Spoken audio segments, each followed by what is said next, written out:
வணக்கம்.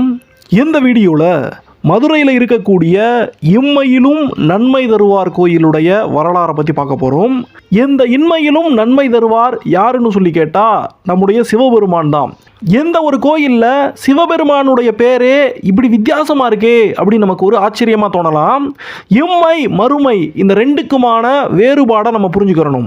சிவபெருமான் அப்படின்னு சொன்னாலே நமக்கு மோட்சத்தை கொடுக்கக்கூடிய கடவுள், கைலாசத்துக்கு கூட்டு போகக்கூடிய கடவுள். சிவபெருமானால தான் இந்த பிறவி தொடர, இந்த பிறவி சங்கிலியை அறுத்தெறிஞ்சு நமக்கு அந்த முக்தி நிலையை கொடுக்க முடியும் அப்படின்னு சொல்லுவாங்க. இப்படி சிவபெருமானை பற்றி பேசும்போது முக்தி கொடுக்கக்கூடிய கடவுளாகவே நம்ம நிறைய கேள்விப்பட்டிருந்தாலும், இந்த மறுமைக்கு இறந்ததுக்கு பின்னால இருக்கக்கூடிய வாழ்க்கைக்கு மட்டுமில்ல, இம்மை இந்த வாழ்க்கையிலையும் இந்த பிறவியிலையும் நமக்கு நன்மை கொடுக்கக்கூடிய, நன்மை தரக்கூடிய தெய்வமாக அவர் இருக்காரு அப்படின்னு சொல்றதுக்காகத்தான் இம்மையிலும் நன்மை தருவார் அப்படின்னு சொல்லி இந்த கோயில்ல அவருக்கு நாமம் வந்திருக்கு.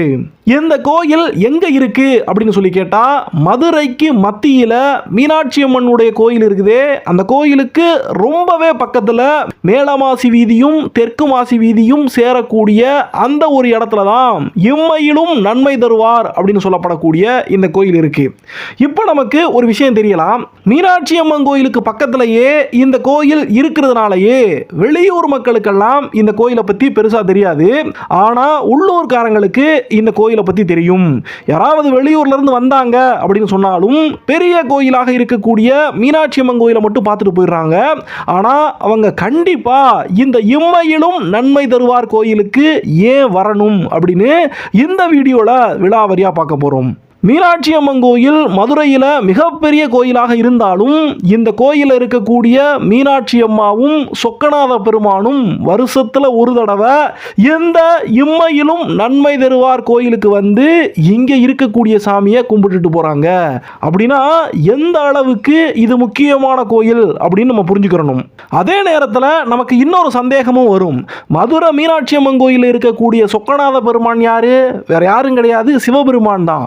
ஒரு சிவபெருமான், மீனாட்சி அம்மன் கோயிலில் இருக்கக்கூடிய சிவபெருமான் சொக்கநாதர் எதுக்காக அவருக்கு பக்கத்திலேயே இருக்கக்கூடிய இந்த இம்மையிலும் நன்மை தருவார் கோயிலுக்கு வந்து அங்க இருக்கக்கூடிய சிவபெருமானை கும்பிடணும் அப்படின்னு ஒரு சந்தேகம் வரும்.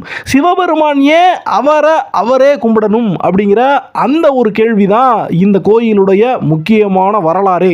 பிரம்மதேவராக இருக்கட்டும், விஷ்ணு பரமாத்மாவாக இருக்கட்டும், நவ கிரகங்களாக இருக்கட்டும், தேவர்களாக இருக்கட்டும், முனிவர்களாக இருக்கட்டும், இவங்க எல்லாருமே சிவபெருமான கும்பிட்டு இருக்காங்க அப்படின்னு நமக்கு தெரியும். அதுலயும் குறிப்பா மகாவிஷ்ணு